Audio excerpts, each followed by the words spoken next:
I am Kizzmekia Corbett, and I am an assistant professor at the Harvard T.H. Chan School of Public Health in the Department of Immunology and Infectious Diseases, and I love science.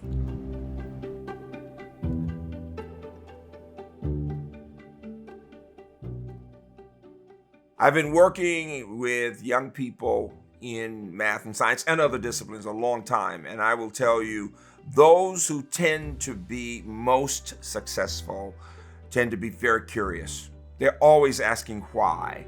She had this passion for daring to know. She wanted to know, to understand different phenomena, and was always working in that direction. Dr. Corbett is a force of nature. She not only gets very excited about science, but she can light up a camera or light up a room. And when you're in her presence, you can tell that there's somebody in the room who really cares and who really wants to make things happen for the better. For me, I think that failure in itself is actually very motivating. And even though sometimes, of course, it can make you down, from an experimental standpoint, as long as you have a really strong hypothesis and as long as you know how to go about answering that type of question, then you know that eventually you will get to some answer. One thing which I still remember is, so she came to Sri Lanka for about 2 months. We had this long holiday. It was a religious holiday called Vesak. The whole country shuts down.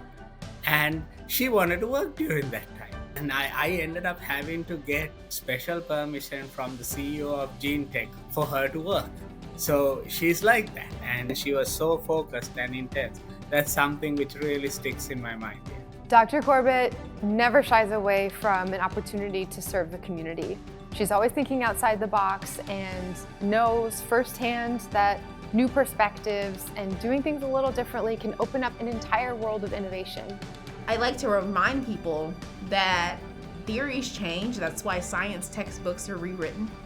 Our knowledge is consistently being built upon. And I think that's the beauty of science. It's also why I will always have a job.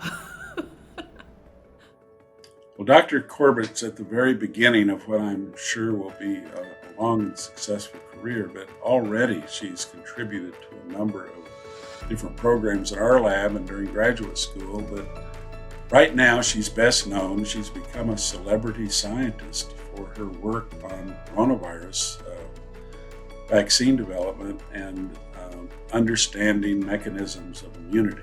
And so she was instrumental in the work leading up to the Moderna vaccine. The vaccine development for COVID-19, which we went through for a year and a half at the National Institutes of Health, is one of the highlights of my career for sure. It particularly for me shifted my mindset in the way that I think about science, in the way that I think about science from a translational perspective, but also the ability to communicate science outward to the general public. It became very clear to me that that was so important. She's spoken on the Eastern Shore to people who are rural, to girls in churches, at medical centers. She has been relentless. She has been determined to make that difference, not simply in creating the vaccine, but in connecting that vaccine to the public. I would say that I would like to see communication around vaccines become less polarized to the general public. We don't necessarily allow for people to see the process of science as it is real. We don't talk about the vaccines until the trials have started, but there have, of course, been years, sometimes even decades, of work that have gone into those. We all want to witness science transforming the world, but we want to make sure that that science is good. We were really lucky and honored that Dr. Corbett agreed to serve on the City of Boston's COVID-19 Advisory Board. We know that in this very, very difficult time that the city went through, equity had to be at the center of our policies and decision making. And her contributions to that board were incredibly important in always making sure that community members had a voice and that their viewpoints were directly represented.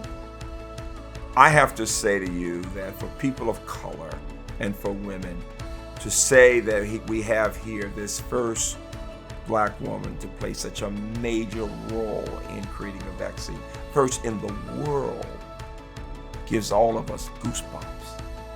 All you need to do is watch the faces of children and young people and young women when she is speaking. Look into the faces of those who are looking into her face, and you see the possibilities becoming reality. You see young women, little girls, feeling as she does that we can do this. We can do this.